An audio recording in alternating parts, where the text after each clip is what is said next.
Buenos días. Pues vamos a hacer pues uso de nuestra hora para esta clase de química. Seguimos con el famoso pH. Ya habíamos comentado anteriormente que el famoso pH significa potencial de hidrógeno, pero también se utiliza la P y el grupo oxidrilo, que significa potencial de hidróxidos o potencial oxidrilos. Entonces, aquí lo que vamos a hacer es precisamente eh, ver las sustancias si son ácidas o son básicas. ¿Cómo podemos resolver, verdad, alguna de los problemas de acidez y basicidad que nos enfrentamos en la vida cotidiana? Comentábamos en clases pasadas que nuestro organismo, la mayoría de los mamíferos, incluyendo nosotros, debemos de tener un constante equilibrio en muchos aspectos. En el caso de acidez tenemos un equilibrio que se denomina ácido básico.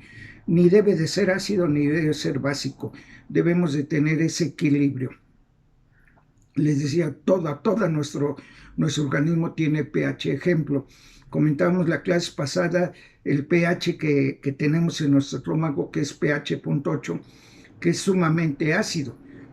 Comentábamos que para medir el pH se utiliza una escala, que es una línea horizontal graduada en 14 lugares, empezando desde la mitad de esta escala con el número 7. Del 7 hacia la derecha se determina la acidez y del 7 a la izquierda la basicidad. ¿Por qué? Porque del 7 a la derecha tenemos 7 como máximo, sigue 6, 5, 4, 3, 2, 1, 0. A la izquierda tenemos 7, 8, 9, 10, 11, 12, 13, 14.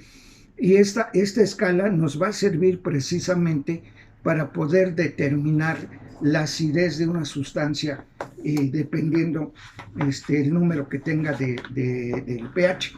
Pero también hay una escala que se utiliza precisamente para determinar el color que produce esa sustancia, como habíamos comentado en clases pasadas, que existe, por ejemplo, esta determinación como sustancia determinante de pH de un método natural, que es precisamente la col morada. Aquí tenemos en esta gráfica la escala en colores y se hace una comparación del color del reactivo que nosotros utilizamos. Por ejemplo, si utilizamos el método natural con la col morada, comentábamos la clase pasada que si nosotros sumergimos el papel filtro en el agua que obtuvimos al hervir la col morada, este papel filtro va a adquirir un color azul. Bueno, esa tira ya de color azul, si nosotros la sumergimos en una sustancia ácida, va a adquirir un color verde. Y aquí tenemos, ¿verdad?, ya la escala. Esta escala es muy diferente a la que nosotros conocemos de la escala horizontal, pero que esto es importante para que nosotros podamos determinar o conocer qué significa el famoso pH. Entonces comentábamos que en el caso del papel filtro, si nosotros lo sumergimos en una sustancia básica, ese color azul del papel filtro que tenía se convierte en rosa o rojo, que nos está indicando una sustancia ácida. Entonces comentábamos que aquí para determinar esta reacción ácida o básica, y también como sustancias neutralizadoras, en el sentido de que podemos neutralizar una sustancia ácida agregando una sustancia básica. Aquí lo importante es que aquí tenemos en las sustancias ácidas una cantidad determinada de hidrógenos. Por ejemplo, aquí tenemos esta fórmula que significa ácido perclórico. Si este ácido le quitamos el hidrógeno, vamos a tener perclorato. ¿Por qué? Porque ya no es ácido. Aquí tenemos otra, que es el ácido clorhídrico. Si le quitamos el hidrógeno, queda el cloro solo, que es cloruro. Y tenemos que, con eso nos damos cuenta que las sustancias ácidas tienen más cantidad de hidrógenos. Lo mismo sucede en la otra, como es el ácido nítrico, tiene hidrógeno, se lo quitamos y nos queda el nitratos. Aquí, perdón, vamos a hacer hincapié en el nitrato. Este nitrato que tenemos aquí, NO3, es nitratos, y que esta es una sustancia que se adquiere por descomposición, porque los vegetales, para que puedan sintetizar proteínas, van a necesitar un elemento que es nitrógeno. Aprovecho aquí mencionar algo de la tercera unidad, que este nitrógeno se une a las letras carbono, hidrógeno, oxígeno, y ahora nitrógeno dice chon, es el famoso chon de la vida. Ese es el tema de la tercera unidad, pero bueno, entonces este nitrato, les decía yo, es el oxígeno, este nitrato se obtiene cuando el nitrógeno atmosférico es convertido a nitratos por acción de unas bacterias para que los vegetales puedan absorberlo y llegar a sintetizar proteínas. Las proteínas forzosamente necesitan nitrógeno, por eso las proteínas se denominan sustancias nitrogenadas. Nosotros, al ingerir las sustancias nitrogenadas, bueno, pues vamos a desechar también como sustancias de desecho sustancias nitrogenadas. Pero aquí lo que importa es, por ejemplo, aquí tenemos esta fórmula H3O, que es el ion hidróneo muy característico de las sustancias ácidas. Le quitamos un hidrógeno a H3O, queda H2O, que ya no es ion hidrógeno, ion hidróneo ya no es característico ácido, sino ya se convierte en agua. Entonces es importante ver que las sustancias ácidas contienen en su estructura el ion hidrógeno, quiere decir que es aceptor de protones. Por eso es que nosotros vamos a tener cuidado de ver qué sustancia es la que tenemos enfrente para poder tomar alguna función. En lo que toca al resolver problemas ácidos básicos, comentábamos que nosotros la cantidad de ácidos que nosotros podemos ingerir, pues debemos de ingerirlos también con un sentido de equilibrio, ¿verdad?, para que no tengamos problemas de salud. Comentábamos el ejemplo anterior en la clase de la diabetes mal controlada, que va a desencadenar ese paciente mal controlado de diabetes en un padecimiento de cetoacidosis diabética, y que desafortunadamente es un padecimiento grave que hay que actuar de inmediato y en una forma adecuada para sacar al paciente de esa cetoacidosis diabética. Volvemos a lo mismo, les decía yo, todo nuestro organismo tiene un pH determinado, la boca tiene un H determinado, la vagina tiene un pH determinado. Ejemplo, si la vagina tuviera un pH alto, que fuera ácido, generalmente puede ser un factor para que la mujer no pueda quedar embarazada. ¿Qué quiere decir esto? Que los espermatozoides viven en una sustancia de equilibrio. Todo lo que es el tracto genital tiene un pH determinado que no le afecta a los espermatozoides, pero un pH bajo o alto, si es alto, que tenga una acidez la vagina, esto hace que los espermatozoides ya no sean viables, no es tanto que se mueran, no pueden morirse en un medio ácido, porque generalmente no hay bacterias, ¿verdad?, que puedan sobrevivir a un medio ácido.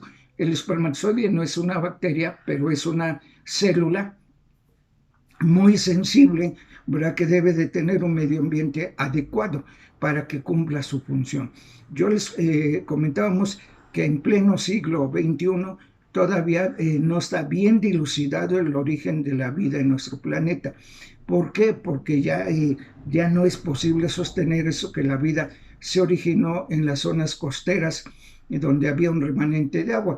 Aquí se ha visto que ya desde hace muchos años que se han descubierto bacterias en medios extremos, medios ambientes extremos, sobre todo, por ejemplo, en las erupciones volcánicas marinas, en los abismos marinos, ahí en las explosiones volcánicas, ahí se encuentran bacterias que viven a una temperatura sumamente extremosa.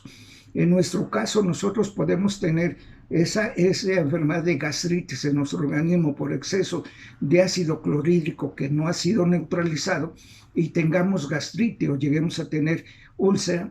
Bueno, pues si no se cura eso, no se trata adecuadamente, puede llegar el momento en que se forme una bacteria que viva en medio ácido en nuestro organismo, que es una bacteria que recibe el nombre de Helicobacter pylori. Y esto es precisamente porque vive ahí, precisamente en el estómago, en medio ácido.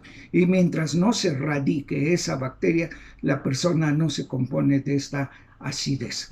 Entonces es importante tener presente que los ácidos se dividen en ácidos fuertes y débiles, y de acuerdo a su fuerza de acidez es también la capacidad de disociarse totalmente o parcialmente. Aquí habíamos visto ejemplos de ácidos como es el ácido perclórico, el ácido sulfúrico, el ion hidronio, el ácido nítrico, que estos se disocian. ¿Qué es disociar? Separar sus componentes en iones. Por ejemplo, el ácido clorhídrico, si lo vamos a ionizar, por un lado vamos a tener, ¿verdad? Este ácido úrico, por un lado vamos a tener el cloro y por el otro el hidrógeno. Cada uno son iones porque esto es un enlace iónico. Entonces la disociación de un ácido depende de la fuerza. Si es muy fuerte, se va a disociar totalmente separando sus componentes. En este caso, ácido clorhídrico se disocia en cloro y en hidrógeno, ¿sí? Pero aquí tenemos, esta tabla nos sirve para ver que las sustancias ácidas tienen en su componente hidrógenos, las sustancias básicas tienen menos hidrógenos y tienen el grupo hidroxilo, y aquí tenemos ya lo que es falta de hidrógeno para convertirse en sustancias ácidas. Esto es importante saberlo y mantenerlo, tenerlo en cuenta, porque una sustancia, les decía yo, por ejemplo el agua la podemos ionizar, aunque el agua no actúa como ácido, puede actuar como ácido, como base sanfótera. Entonces esto se disocia también en un ion. Aquí vamos a poner el agua, ya lo habíamos visto. El agua se va a disociar por un lado en el grupo hidrógeno. En el grupo hidrógeno se disocia el hidrógeno por un lado y el grupo oxidrilo por el otro. El hidrógeno es positivo y el grupo oxidrilo es negativo. Aquí podemos aclarar algunas cosas. Si el ion hidrógeno es positivo y el ion oxidrilo es negativo, aquí volvemos a repetirlo, ¿verdad? Aquí tenemos, el agua se disocia en ion positivo, hidrógeno, y ion oxidrilo negativo.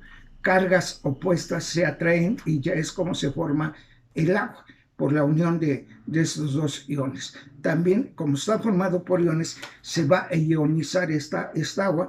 Por un lado se va a separar el ion hidrógeno y por el otro lado el ion oxidrilo. Entonces es importante tener en cuenta el equilibrio de ácido básico de los seres vivos. No nada más en los seres vivos. Se ha visto que en la agricultura se debe de tener mucho cuidado en la acidez de la tierra o el pH de la tierra. ¿Para qué? Para que esté una buena cosecha o la cosecha de determinados productos. Por eso es que se emplean sustancias para acidificar la tierra y tenga la oportunidad de dar una cosecha aceptable. El pH no es tan importante, no nada más para el equilibrio de la vida, sino también para el mantenimiento de ciertos bienes y servicios. ¿Por qué bienes y servicios? En la producción de la mayoría de todos los alimentos que nosotros ingerimos, debe de tener o contener un pH determinado. Si nosotros compramos un producto que ha estado almacenado un tiempo, pues debe de tener un pH para que no se descomponga. También la elaboración de los productos como el pan o el consumo de leche debe de tener un pH determinado para que conserve sus propiedades. Entonces el pH es importantísimo para tener esos bienes y servicios que nosotros tenemos. ¿Por qué bienes y servicios? Comentábamos en el caso de la agricultura que se debe de tener un pH determinado en la tierra para que se produzcan cosechas aceptables o la producción de ciertos alimentos específicos. Entonces, nosotros debemos de tener cuidado cómo podemos combatir esa acidez de nuestros alimentos o de nuestro organismo propio para poder llevar una vida saludable, una dieta adecuada para que tengamos pues también el mejor rendimiento.